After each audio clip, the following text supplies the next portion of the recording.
الحمد لله رب العالمين والصلاة والسلام على خاتم الأنبياء والمرسلين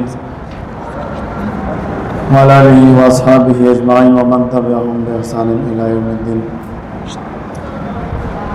علماء کرام درد الحاد درسنا روان مغربی فکر فلسفہ بیانی پرونی درس کی من تاسو ته وضاحت کړو د مغربي قوم باندې سواد ور تیر شوی دی ربانی سے کم دی صاحب سے عهد قدیم دی نشاط ثانیه او عهد جدید. عهد قدیم د 15 صدی نه پورې زمانہ ده قبل از تاریخ نه شروع شي قبل از تاریخ نه مراد زمنګ صحیح چې د 2000 نه کړي دا اوس کوم 2026 دی د نه مخ کې قبل از مسیح قبل از تاریخ هم وي قبل از مسیح هم وي د نه وروسته چې سونه مخ کې تیر شوی دی د 15 صدی پورې عهد قدیم وي. د دې عهد خصوصیات څو ولې شه د دې عهد خصوصیات څو د عهد قدیم څو خصوصیات ولې شه صاحب مذهب ته غلبه حاصله وسوه هر یو زمون معاشره کې مذهب ته اوسم غلبه حاصله خدا د مغربي قام من خبره کوي ځکه الحاد جدید الحاد د کمزې پیداوار دی د مشرق د مغرب د مغرب پیداوار دی نو موږ د مغرب ژوند نزان خبرو نو د عهد قدیم خصوصیت دا چې د مذهب ته غلبه حاصله و. دویم د نشاط ثانیه نشاط ثانیه کم نه کم سے پورې ودا زمانہ ورشم شابه سي د 15 صدۍ د وانه تر د 18 صدۍ د وسطه پورې زمانه ته د دې عهد څه خصوصیت مولوي سي دا د عهد څه خصوصیت د نشاط ثانیه په دې کې هیومنزم سوشلیزم او دا فلسفه پکې جدید فلسفه پکې من ترانه دا د کشمکش زمانہ و د خصوصیت دا په پښتو کې لاندې وای تاسو د پارچه کې سوال هم راشي دا د نشاط ثانیه خصوصیت د کشمکش زمانہ و سوا چې مذهب ته واپس لاړ شي او نه الحاد طرف ته لاړ شي. دریم نمبر د عهد جدید د عهد جدید کومه زمانہ ده نشاط ثانیه عهد جدید رسمه سره تر حال پورې شابه سي د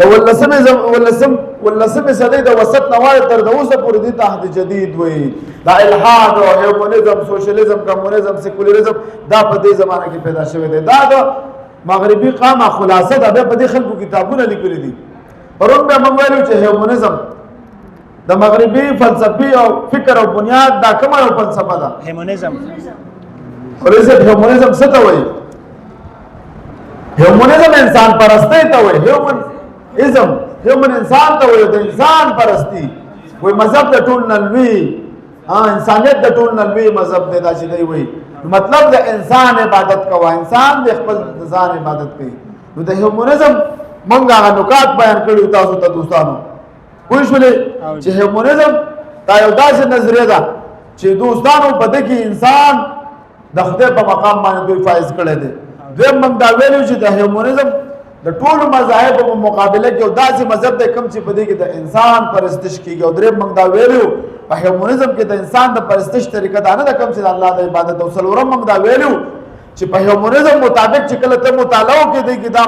هر یو انسان د نظام کې یو خدای لري یو خدای دی نعوذ بالله من ذلک.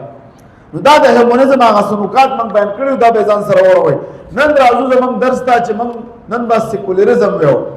دا سیکولریزم بار تاسو وایو چې په پاکستان کې خلک سیکولریزم غواړي. سیکولریزم څه ته وایي د تعریف سره دا چا ایجاد کړی دا فلسفه او دا نظریه چا پیش کړی دنیا ته نن به تاسو دا پیژنئ پوه شولې دا ضروري ګوره دا تاسو یاد کړئ لکه سورۃ فاتحه ته اوس په سیکولریزم خبره کوي تا ته باندې نه دی معلوم تا ته تعریف نه دی معلوم تی مقصد نه دی خبر بعض خلک بتا ته د سیکولریزم خو بیانې سبق کوي دا کوم چې ماډرن خلک دي سیکولریزم وګوره ولا سیکولریزم یو خبره ده ازادي درته چې څه خوخه یا کوه خپل مذهب باندې عمل کوه کنه ته چا باندې کړه د مذهب نه ده په عبادت نه باندې کول راشه په وایټ هاوس کې بتاتا افطار پارټي ملاويږي دا سیکولریزم دی کنه نو دا د بدا صفاتونه کې تپورته وي چې دا چا ایجاد کړی دا د مذهب بیزار خلکو ایجاد کړی فلسفه ده دوی وایي مذهب ستا انفرادي زندگی د اجتماعي په فیصله به د مذهب په ځای نه کې د عقل په بنا به کې الګ بد الګ سره واده کوي او جنې بد جنې سره واده کوي دا به د حیواناتو سره وده کې ځان نه سپی جوړوي او که ځان نه خر جوړوي د انسان خپل اختیار دی اسلام د دې خبرو چاله اجازه نه ورکوي نو راځو خپل سبق ده سیکولرزم نو د سیکولرزم تعریف هم داسې کړی چې فصل الدین یعنی دولت جداوالی د دین دی د حکومت نه پوه شولې دین جدا څیز دی سیکولرزم وایي دین جدا څیز دی او دنیا سیاست جدا څیز دی دین بس دا انفرادي زندګۍ کې وي ته ښه سړی جومات کې ناست اوسه بس ټوله ورځ نفلونه کوه بهر به نه راوځي چې چاته ووایي دوکاندار ته چې دا شی حرام دی دا مه خرڅوه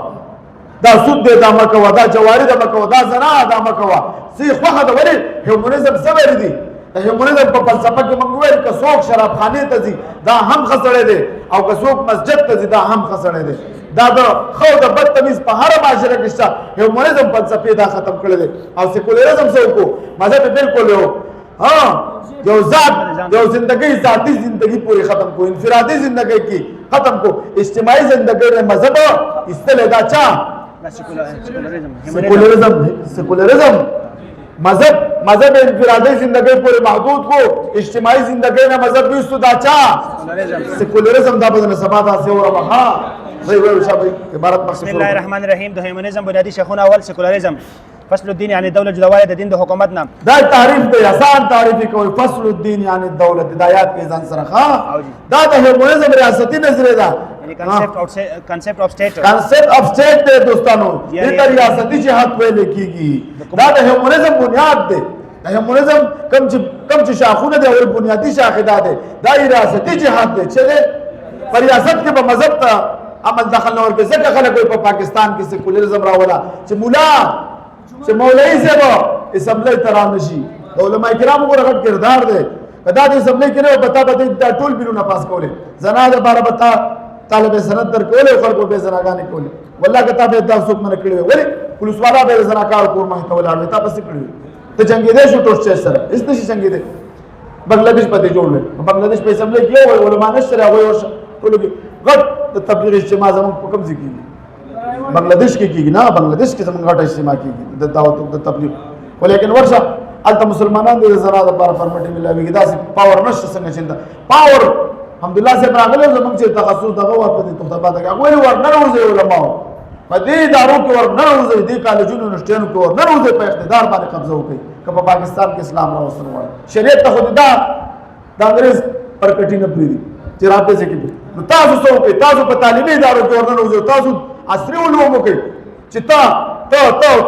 دې فقیرآباد تانې څه چوشي تا نه بیا څوک یو عبدالعلي راغلی څوک کنټرولولی شي داسې د خدای پاک هر زموږ ګوره عصري تعلیمونه هم ضروري دي مولوي صاحبانو ها یوازې دې ته به نه کښېنئ چې موږ اته درجې وویلې او بس ټیک ده کوشش وکړئ چې تاسو زموږ بعضې ملګري دي زما زوی دی هغوی زه به چې کله ټیوشن ته تلم وایي زه به قاري صاحب ډېر سخت غواړم چې د انګرېز بچی ته اوس انګرېزي زده کړي نو لکه داسې به نه کوئ سوچ کولاو کوئ ښه دا نه ده ټول تعلیمونو چې څونه دغه د شعبې دي دوستانو په عصري علومو کې خو ستاسو سخت ضرورت دی سره هلته خلک الحاق غواړي چې تا هلته موجود دي دا ستا چې یو عالم چې په یونیورسټۍ او په کالج کې وي د لپاره کافي دي خو چې بیا هغه عالم خو دې فلسفونو څه نه ځان خبر کړی که دا نه چې صرف همدا یو هغه زوړ طرز یې ویلی او دې طرز نه نه خبر نو بیا ګوره مشکل وي بیا به عالم په خپله په شک کې کېږي د عالمانو بچي ملحدان کېږي الله دې زموږ حفاظت وکړي مخکې زه شاباس یم نو دا ریاستي جهاد دی د کوم مطابق چې د مذهب د اجتماعي معاملاتو سره څه تعلق نشته دی مذهب صرف ذاتي زندگی پورې مذهب صرف ذاتي زندگی پورې دا څوک وایي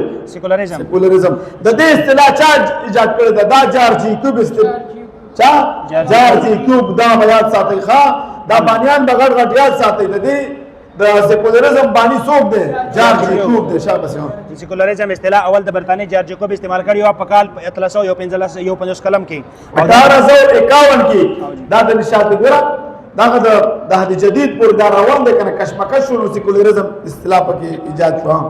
او دا اصطلاح د کلیسا دا اصطلاح ولې ایجاد کړه د دې سبب څه وایي د کلیسا او ریاست د جدا کول لپاره استعمال کړی و نو ګویا سیکولرزم په اصل کې د ریاست او مذهب په مابین کې تفریق نوم دی سیکولرزم ټول اجتماعي معاملات په انساني عقل سره حل کولو کوشش کوي د دنیا اکثره مذاهب مثلا مسیحیت یهودیت هندومت بدمت وغیرہ د ناکام شوي د سیکولرزم مقابله کې ناکام شوي دي یو اسلام د سیکولرزم مقابله کوي الحمدلله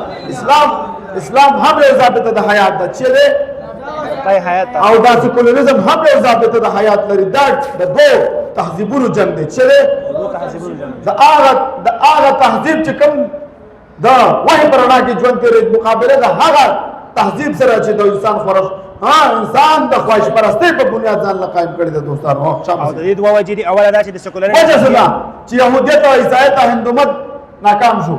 اسلام ولې ناکامیږي نه ناکامیږي څه وجې دي او دوه وجې موږ ذکر کړي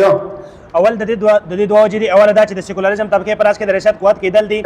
په پاکستان کې تا باندې سیکولریزم نافذ دی سیکولر پارټي نه که عمران خان د سیکولریزم پارټي ده که نواز شریف د سیکولریزم د پاره کار کوي که پیپل پارټي ده د دې مقابله کې څوک ناز دي یو علماء دي چې دا 14 زموږ علماء په اسمبلی کې راځي بیا اول مانګ نه کېږي چې د پښتنو حق غواړي پښتنو حق په اسمبلی کې غوښتل کېږي سهیل افریدي ته لاړ شه موږ ته برات تر وخت چې په پښتون خبرو وکړو پښتون باندې څه خبرو وکړو ما سره یو تمانچه نشته چې زه په د ځان حفاظت وکړم زه سټیج سره څنګه وجنګېږم لاړ شه اسمبلی ته لاړ شه چې چاله د ووټ ورکړي خپل مېرې به تکینه دای بدل لسکې نو دوستانو چې سونه په پاکستان کې مطلب د سره قوت د چې نه چې قوت نو چا سره چې قوت د در باندې نافذ کړي دویم نمبر او دویم په دې مذاهبو کې د اجتماعي ژوند تیرول اصول نشته دي چې ژوند بسنګ تیري هندویزم دی یو څو اصول لري د غوا ځامن دي د غوا امتیاز کی د څلور پنځورونو په ځای ځان ته واده کوي دیو جنې ځان ته واده کوي دا شان ته کې ټول مذهب د عقل خلاف دی هغه یو وکیل وایي دا زمونږ هندوان د ټولو غټ کمکل خلک دي د دې دا کېدل چې یو سړی په دې دنیا کې ګناهګارو په بل دوباره به بیا راځي بیا به د خر په شکل کې راځي بیا به د سپي په شکل کې راځي نو دا د عقل خبره ده دا د منطق خبره ده دا څه د غزا باندې او واګونه کړه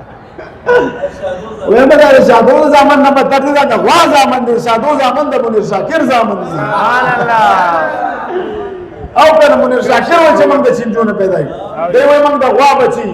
هندوان سوي موږ د غوا زمان یو د غوا سوټو کې تیزي فخا وای سره سکه کور ته ورپسې ورځي ها دغه متوجي اوسئ نو دغه متوجي شي موږ سبق بنه خرابو سیکولریزم نو دا هندویزم د زندګۍ ټول اصول نه لري راشه هندو راشه عیسایت مسیحیت د زندګۍ ټول اصول نه لري ته د عیسایانو نه تاسو کده عیسی علی السلام دوه رکعات موږ ماته د بایبل نه ثابت کړي له ثابت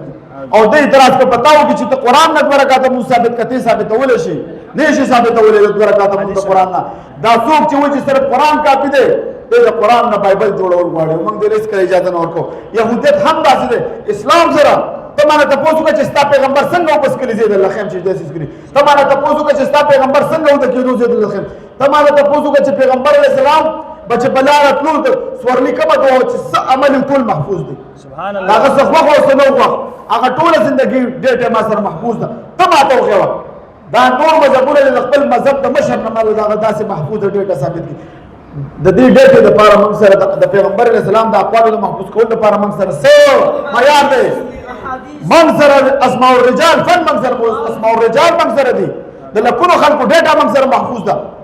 ورته د پیغمبر علیه السلام د زندګۍ د محفوظ کول لپاره موږ سره د لکونو خلکو ډېر محفوظ ده الحمدلله تر واړه امام بخاری رحمت الله علیه راوړو د شاګردانو معلوم دي د استادانو معلوم دي امام ابو حنیفه رحمت الله علیه راوړو استادانو معلوم دي شاګردانو معلوم به راځه د سلسله دي موږ پورې راورسو موږ په سند پیغمبر علیه السلام تر رسول شو الحمدلله زمان په سند کې غالبا اتشتم استاد زمون نبی علیہ السلام الحمدلله سبحان الله ځکه موږ شاه صاحب سره دوره کړې شاه صاحب چې دغه د ولی حسن صاحب سره کړې ده ټونګي صاحب هغه د حسین احمد مدني رحمت الله علیه سره کړې او د څور پسې مخکې بر ورځ زه دا وایم کنه موږ سره الحمدلله هر څه په سند موجود دي او موږ سره زمون دین فطرت ده ځکه د سیکولریزم مقابله موږ کولی شو نور مذهبونه ناکام دي مخکې د شاه سیکولریزم په مقابل کې صرف اسلام ولار دی ځکه د اسلام سره د انفرادي او اجتماعي ژوند ترول اصول موجود دي الحمدلله حقوق په کم کې پکې معلوم دي ورته په دې بحث کوم ډېر خصه موضوع ده خو بیا برانه سبق پاتې کیږي خو زه بیا وزر شم تر دې پورې چې د اقلیتونو سیکولریزم معنا ده د مذهب د قید نه آزاد ژوند تیرول سیکولریزم د مذهب د قید نه آزاد ژوندۍ تیرې دا نشه چې دا نه څوک تاسو کې چې موږ کېو کنه کېدې د سیکولریزم سیکولریزم دا نظریه ده چې د حکومت توام او د اخلاق او د تعلق به صرف دنیوي امور سره د مذهب کې څه دخل نشته دي سیکولریزم انسان مجموعي طور سره په دوه ځای ځان تقسیم کو او جی انفرادي زندگی او اجتماعي زندگی یو ته مشترکه زندگی طرف ته او دویم انفرادي او ذاتی زندگی طرف ته اوس په مشترکه زندگی کې د څه نقصان ورسېدو په انفرادي کې څه ورسېدو اوس ګوره مشترکه ورته زندگی کې دوی د مذهب نه مذهب نه جدا شول مشترکه فیصله نشي کولای د مذهب لپاره او د عقل مذهب هم خود ساخته دی کنه عیسایت او جی او د عقل په پیمانه سره د ژوند تیرولو فیصله شروع کړي دي دوی اوس داسې قوانین پاس کړي دي لکه هم جنس پرستی بغیر نکاح ژوند تیرول د اے الګ او جنې بغیر د نکاح ژوند تیري بس کله یو بل زړه مول شي بس د ریلیشن شیپ وي سوې ریلیشن شیپ وي بس د خپل ژوندۍ الګا دا زمونږ لکان چې لاړ شي د ملحدین کېږي د چیرې بیرې د پاره کېږي کله وی جنې سره وخت راو کله بل سره کله سره 50 سره په ځای وخت راو دی ته 50 ریټینګ شي الله دې زمونږ د ایمان حفاظت وکړي امين یقینا درته چې دا کوم زمونږ ځوانان تل دي دا سره خواهش پرستی د وجنه نن سبا الحاد د پېښش پرستی دا دلته بل ولګي چې ملحد الله قرآن کې فرمایي افرایت من اتخذ الها هواه هغه واحد آیات اوس دا الحمدلله موږ ته پته ولګي چې دا انسانان د چیرې بیرې د پاره د زنا او شراب د پاره څه کوي د خپل نفس نه خدای جوړ کړی الله دې زمان او تاسو د ایمان حفاظت وکړي دوستان امين مخکې ځه د خالي سړی د طلاق ورکول د سړی او ښځې په منځ کې مساوات وغیرہ په ذاتي ژوند کې دوی که په مذهب عمل کوي که نه کوي دوی ته اختیار دی په ذاتي زندگی کې د دوی د خانداني نظام ختم او دوستانو په ذاتي زندگی کې دې څه وکړو خاندان ختم شو پلار او زوی مور نشته یو ورځ د پلار دا فادر دی یو د مور دا مادر دی بس په ټول کال کې زمونږ دا مشرقي ژوند کې هر ورځ د پلار دا هر ورځ د مور دا او د دوی په زندګۍ کې چې پلار لږ بوډا شي کوم ځای کې داخله اول هوم کې داخله دی بچو ته مینه نه ورکوي بچی دی په بل چا غټي په حکومت غټي نو بچي وبې تا ته مینه درکړي منګ الحمدلله زه ته یم که نه په دې خپله مشرقي ژوند باندې د الله شکر ادا کوي خویندې میندې زنانه په کور کې محفوظ ناستې دي او یو ملګری زموږ وایي ما ته پادري وویل چې تاسو ښځې قید کړي دي وایي ما ورته وویل چې ستاسو په چرچ کې ښځې شته وایي ډېرې پاکې ښځې دي په چرچ کې پاکې ښځې دي لوپټې په سر کړي دي او دا دی او دا دی ما ورته وویل چې زموږ په هر کور کې داسې پاکې ښځې موجود دي سبحان الله الحمدلله الحمدلله زموږ په هر کور کې داسې پاکې مقدسې خویندې ناستې دي نن دا د انګریز پر کټي موږ ته وایي چې ښځې بار راوباسئ دا ته چې دا په پاکستان کې لګېږي چې ښځې بار راوباسي دا د دې نظریې په بنا باندې دی په ذاتي زندګۍ کې هم دی انفرادي زندگی هم تباه ده اجتماعي خیر دی اجتماعي زندگی هم د چا د تباه ده د انګریزانو پروا نه کوي خیر دی مخکې ځه د سیکولریزم مقاصد څه دي د سیکولریزم څه مقصد دی ورجبانو ډېر خورته کې نشه بیان نمبر 1 سیکولریزم کومه الهامي نظریه حیات نه ده بلکې په فلسفه مغرب کې د دین بیزاره مفکرینو ایجاد کړی شوی نظریه ده دا دین بیزاره خلکو ایجاد کړی نظریه ده دا ته ماته د اسلام مقابله کې راولې وته چې په پاکستان کې سیکولریزم راولا شابه نمبر 2 سیکولریزم صرف نظریه ریاست نه ده بلکې یو مکمل نظریه حیات ده نمبر 3 د سیکولریزم تعلق د انسان د اجتماعي معاملاتو سره دی نمبر 4 سیکولریزم انساني معاملات د حل کولو لپاره د پیغمبر یا وحید علم نه انکار کوي د پیغمبر د احکاماتونه د پیغمبر دراول شوی دین د قران نه انکار کولو ته سیکولریزم وایي دا یو بل تعریف هم دی او د وحی نه انکار کوه نمبر 5 سیکولریزم د وحی علوم د انساني اجتماعي مسایلو نه غیر ضروري ګڼلو سره د دین نظریه به طور حق تسلیمولو نه انکار کولو ته وایي دین نظریه د حق په ذریعہ نه قبلې دی دوستانو نمبر 6 سیکولریزم د وحی معطل کولو سره د انسان خود ساخته اصول باندې د اجتماعي مسایلو حل تلاش کوي مغربي مفکرین وایي چې سیکولریزم لا دینیت نه دی او وایي چې لا دینیت خو انکار کوي وایي دی وایي دا لا دینیت نه دی دا بعض خلک ورته سیکولریزم تعریفونه کوي لا دینیت خو دې ته وایي چې ته خدای نه منې زه خدای منم خو زه سیکولریزم غواړم ته ورته چې دا سیکولریزم کې دا دین جدا کړی دی دین د دنیا نه جدا کړی دی دین د انفرادي ژوندۍ پس راوسته نه دین به په اجتماعي زندگی کې قائم په سره به امن وي انصاف به وي دوستانو نمبر 7 سیکولریزم یو مذهب هم په خپل ځان حاوی کولو ته نه پرېږدي کوم دا دونه خطرناک مذهب دی خدا سیکولریزم یو مذهب هم نه پرېږدي چې تا ځان کته په تور ابوره کې الته بده هټ کوي والله کته په افغانستان کې مانه شریعت نافذ کی ټول دنیا پس ولې راځه مده د سبا خېټه کې د خلکو درد دی ولته شریعت نظام راولي کنه هغه د قران نظام راولي چې کې امن دی دلته نه برداشت کوي او دوی وایي من سيو من مساوات والا یو من امن پسند یو امن پسند بدی ته امن پسند بدی ته چې په اسرائیل کې زمونږ بچي سونه بمبارې نه کوي امن پسند بدی ته وي مخکې زشابس کوم مذهب د دې تابع فرمان او دل غواړي دوی پر اعتراض نه کوي ګوره عیسایت او يهودیت او هندومت سره دوی سره کار نشته د دې مقابله اصل دی دا صحیح مذهب چې رښتونی مذهب د اسلام د سره د شابه سي د دنیا اکثره مذاهب مثلا هندو مت، بودھ مت، مسیحیت، یهودیت وغیرہ مذاهب د سیکولرزم په مقابل کې ناکام شوي دي. ولې ناکام شوي دي؟ جواب په هغه مذاهبو کې د انفرادي او اجتماعي ژوند تیرول اصول نشته او نه د ریاست سره د معاملاتو چلولو نظام موجود دی. ریاست سره د معاملاتو چلولو دغه نشته ډیټا. موږ سره فرمان نبوي صلی الله علیه وسلم دی. موږ سره د حضرت امیر المؤمنین عمر فاروق رضی الله تعالی عنہ او د خلفای راشدینو ډیټا محفوظ ده چې هغوی څنګه حکومت چلولو. په 22 لاکھ مربع میل باندې خلافت من کړی دی. موږ اصول وضع کړی دي د اقلیت د پاره هم او د خپل مسلمانانو د پاره هم. الحمدلله موږ ریاست چلولې شو. الله دې بل عمر پیدا کړي چې په ټوله دنیا به زموږ حکومت راځي او که نه راځي ان شاء الله. اکثر مذاهب محض د یو څو اخلاقي اصولو د مجموعین هم د په هغې انسانانو د خپلې مرضي مطابق تبدیلي کړې ده. اوس په هغه مذاهبو کې د مزاحمت کول طاقت نه دی پاتې شوی، نو هغوی مکمل طور باندې د سیکولرزم ته خپل ځانونه حواله کړي دي. نمبر 8 سیکولرزم تر هغه وخته پورې غیر جانبدار و تر کوم وخته پورې چې کوم مذهب په ریاستي معاملاتو کې مداخلت نه وي. کله چې مذهب په اجتماعي او ریاستي معاملاتو کې مداخلت کول غواړي نو سیکولرزم دا نه برداشت کوي دوستانو. نو دا طاقت په زور سره د هغه مذهب د ختمولو کوشش کوي. په ټوله دنیا کې اسلام صرف داسې دین موجود دی کوم چې سیکولرزم په مقابله کې ولاړ دی، ځکه د اسلام سره انفرادي او اجتماعي ژوند تیرول اصول موجود دي. اسلام هم ضابطه حیات لري، اسلام هم یو ضابطه د حیات لري او دا ټول انسانیت لپاره د امن او سلامتیا ضابط دی دوستانو. اسلام یو مکمل ضابطه د حیات لري او زرد شابه. اسلام هغه دین دی په کوم کې چې د ژوند د هر شعبې لپاره مکمل رهنمایي موجوده ده، که هغه شعبه د سیاست وي او که هغه د تجارت وي، که نکاح وغیره معاملات وي. اوس رښتیا وي دا علماء کرام د جمعیت علماء اسلام په کور کې کینول پکار دی او په اسمبلی ته لګل پکار دی. د دوی سپورټ پکار دی او کنه دی پکار دی خبيثانو مقابله کې پکار دی دوستانو. خپ بګای او کسره او خطو یو خبيث وای د خزې تسره تسکول سلمہ مریم نواز او ډېر خو کلا غیر د خبره ختمه. وای تاسو ما ګوره مارته ویل کنه تاسو به خپل علماء سکوي لکه د بابا کوي د خو دا کفري نظام در باندې داخله کراولي. نو خو ته نشي کولای چې تراولي او د دې مقابله کې خود خپل علماء د جمعیت علماء اسلام سپورټ خپ نه راکوي دوستانو. زمونږ ټول اسلاف ورپسې روان دي، زمونږ کابرین استادان ورپسې روان دي او دا حق لار ده چې کله ته سیکولرزم باندې پوه شي چې والله ته خو ډېره غټه مقابله کوي.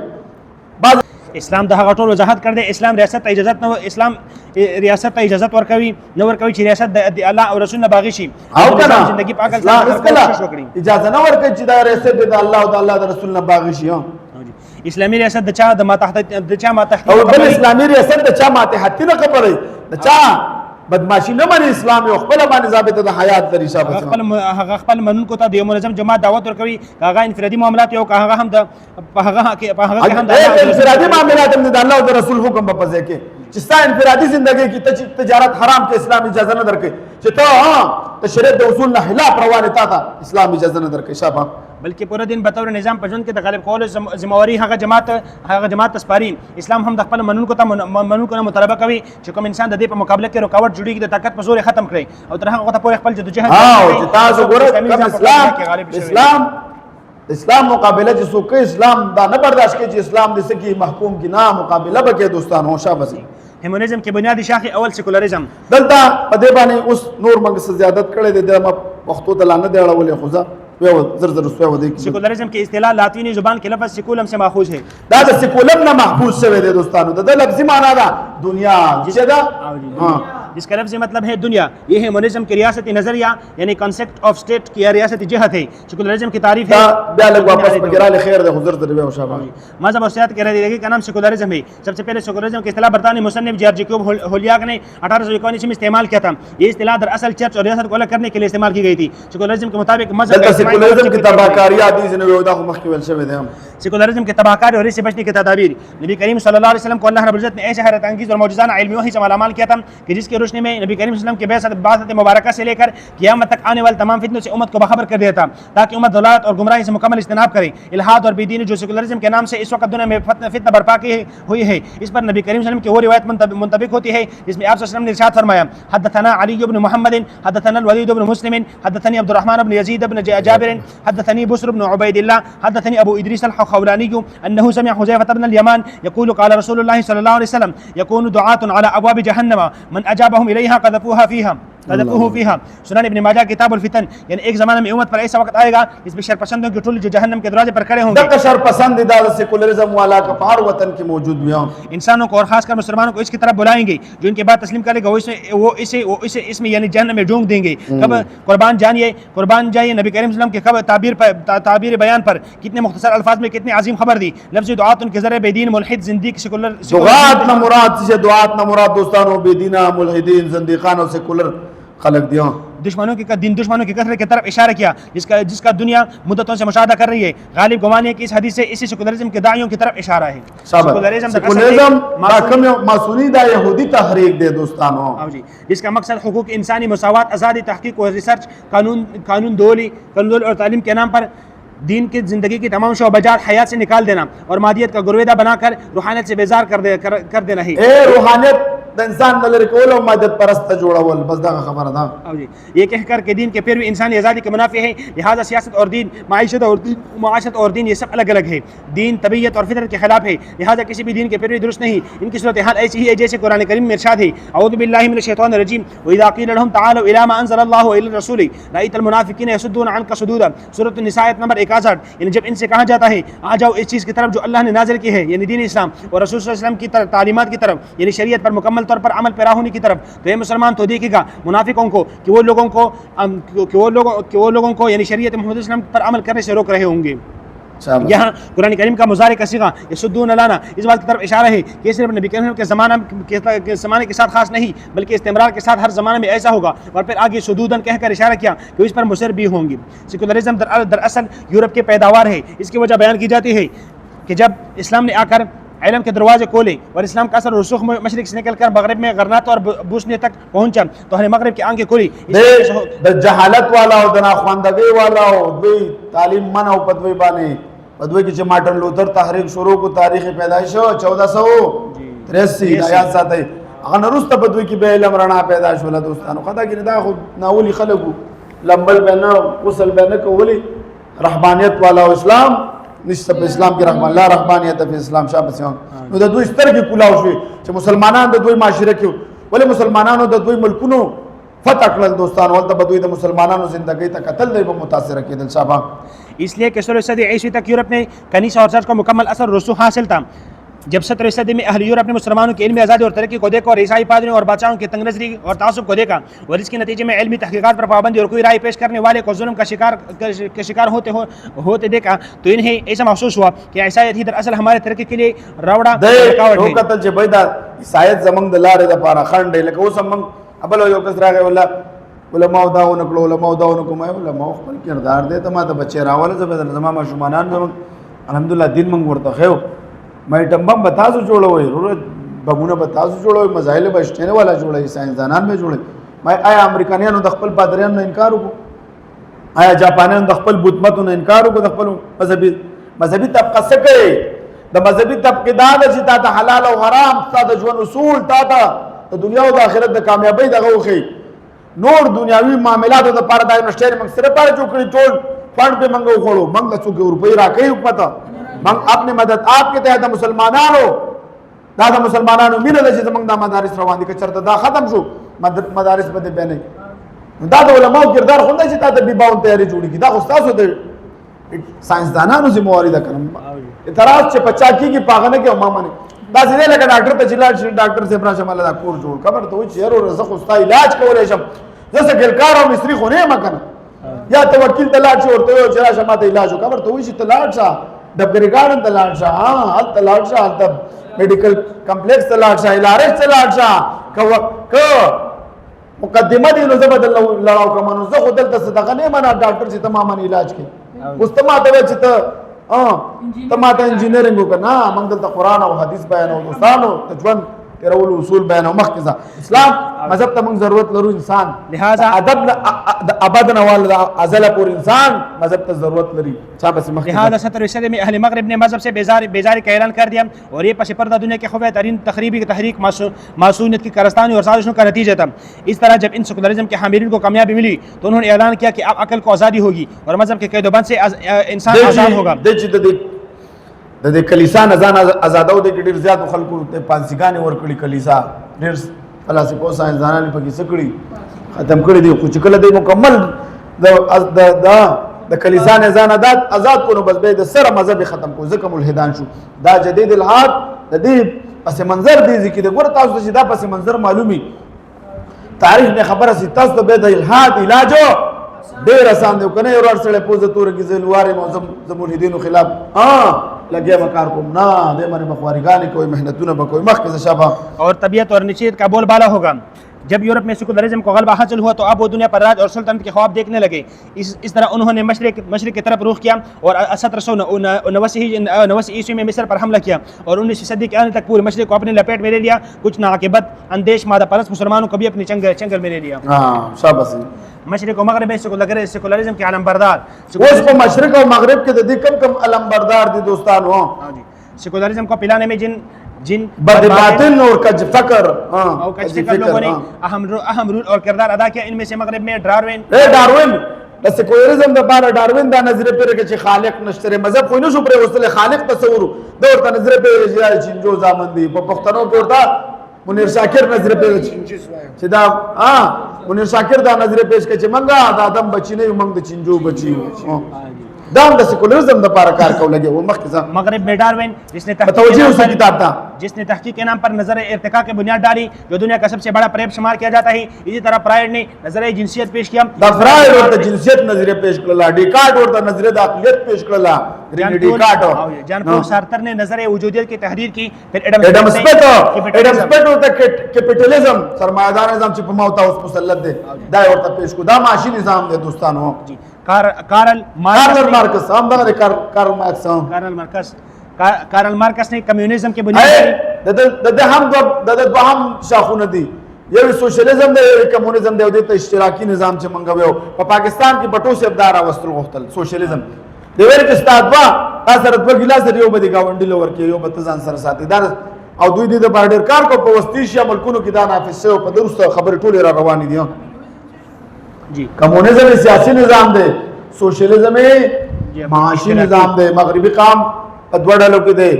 دا ہر یو ریاستی جہاد دے یو معاشی جہاد دے دا سیکولرزم جو جہاد چی دے دا ملحدینو سیکولرزم ریاستی جہاد دے اس دیویلو کیپیٹلزم را روان دے دا معاشی جہاد دے دا دوے میڈلی معاشی جہاد دے سوشلزم دے او سیاسی نظام دا کمیونزم دی دا چا ناپس کړو لیلن ناپس کړو دا به داسې یاد ساتي لکه سورۃ فاتحه دا خبره خو مې ذکر ده شاباش جو پچھلے تمام مادی افکار کا نچوڑ بس یاد رہتا کمال اتا ترک توجیہ سے ورته په مسلمانانو کې کمال اتا ترک راو چې کچھ مشرف بویر چې د ډیر غټ متاثر دغه فلسفه در باندې ناپس کول شاباش طه حسین جمال عبد الناصر انور سادات والی پاشا او سر سید احمد خان ستابه دی هندویزم کې چراوته دا غټ منکر حدیثو د نشریت دغه استواقیده دا استو نیچر څه ته وایي نیچر فطرت ته وایي چې دا قانون د فطرت په خپل چلیږي اوس د خدای ضرورت نشته اعوذ بالله الله وجه ان الله يمسك السماوات والارض ان تزولا الله تعالی پر کنټرول ساتلی دی ول نه اوس په خپل چلیږي نو سر سید احمد خان چراغ علیو عنایت الله شاه مشرقی غلام احمد پرویز غلام احمد قادر منیر شاکر غامدی انجینر مرزا دا خلق پورې اوس پورې را ورسېدل دا د دوی اسلام دي د منیر شاکر اسلامو کې څوک رااله غلام احمد پرویز غلام احمد قادر عنایت الله مشرقی چراغ علی سر سید احمد خان غامدی او دا انجینر مرزا دا خلق پکې دي طه حسین اتا ترک ټول لګیسته یې رکانه انہی افکار ټول لګیسته نو دا د منیر شاکر اسلام دی ګوره تاسو وجو کا چې ټول کافران تیر شوی نو دا پکې په سر کې کافر دی مخکې ځان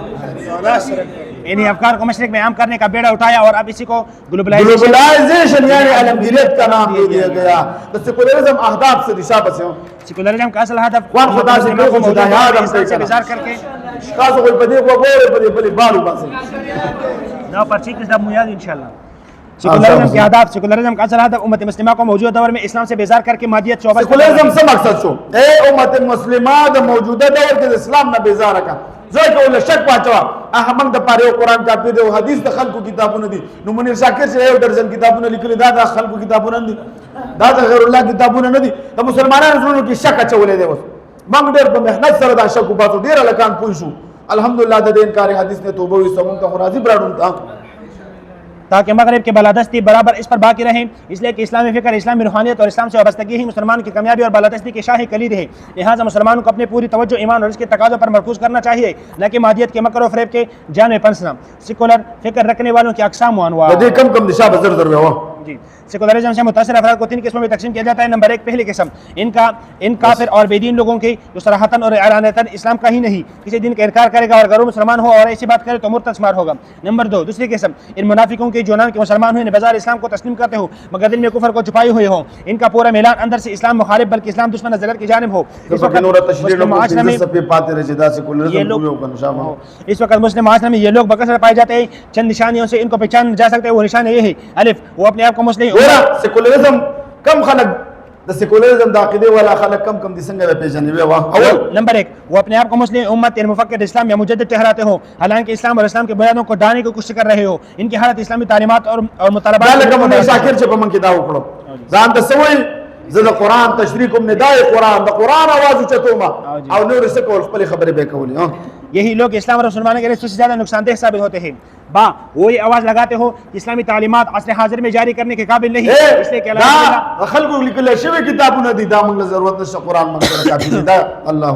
इसलिए कि अल्लाह वो फरशुदा है, वो काबिल एतबार नहीं, लिहाजा आलमी कानून को मुसलमान तस्लीम कर ले, इसलिए कि अल्लाह वही मुसलमानों के लिए शरीयत इस्लामी के मुकाबिल ज्यादा नफ़ाबख्श और मुफीद है। जीम वो अबाहियत पसंदी का शिकार हो, हराम को हलाल करने और हलाल को हराम करने के दर पे हो और इसको अपने गुनाह की संगीनी का एहसास भी ना हो। दाल दीन पर अमल करने वालों को हुकार की निगाह से देखते हो और दीन शायर मसलन दाढ़ी टोपी कुर्ता वगैरह का मजाक उड़ाते हो और दीनदार को कमकल तस्वर करते हो। हाँ, इस प्रकार के रुझान की कोई सिमत मुतय्यन नहीं, जिधर के हो जिधर के हुआ इधर का रुख, इसकी तबीयत सानिया हो। मसलन जब तक रूस को गलबा था कम्युनिज्म के हामी और अमेरिका को गलबा हासिल है तो सरमायादारियत हो गए। नंबर 3, तीसरी किस्म इन मुसलमानों के जो सेकुलरिज्म और जमहूरियत, हुकूक इंसानी, आज़ादी निस्वा, आज़ादी राय, दीन और सियासत में तफरीक जैसी इस्तिलाहात से मुतासिर हो, जिनको आजकल मगरबियत ज़दा मुसलमान कहा जाता है। ये इस्लाम को मानते जरूर है, इसकी हकीकत की भी कायल है, मगर दीन इल्म से दूरी इन खुशनुमा इस्तिलाहात से मुतासिर हो गए हो। मगरबी फलसफी इस्तिलाहात ख्वागदी, आज़ादी, मसावत और तरक्की, सेकुलरिज्म को आम करने के असालीब, इस्लाम दुश्मन ताकतों ने खासतौर पर सेहूनी सलीबी इश्तराक जिसको मासूनियत को कहा जा सकता है, सेकुलरिज्म को मुसलमानों में आम करने के मुख्तलिफ तरीके अपनाए। नंबर 1,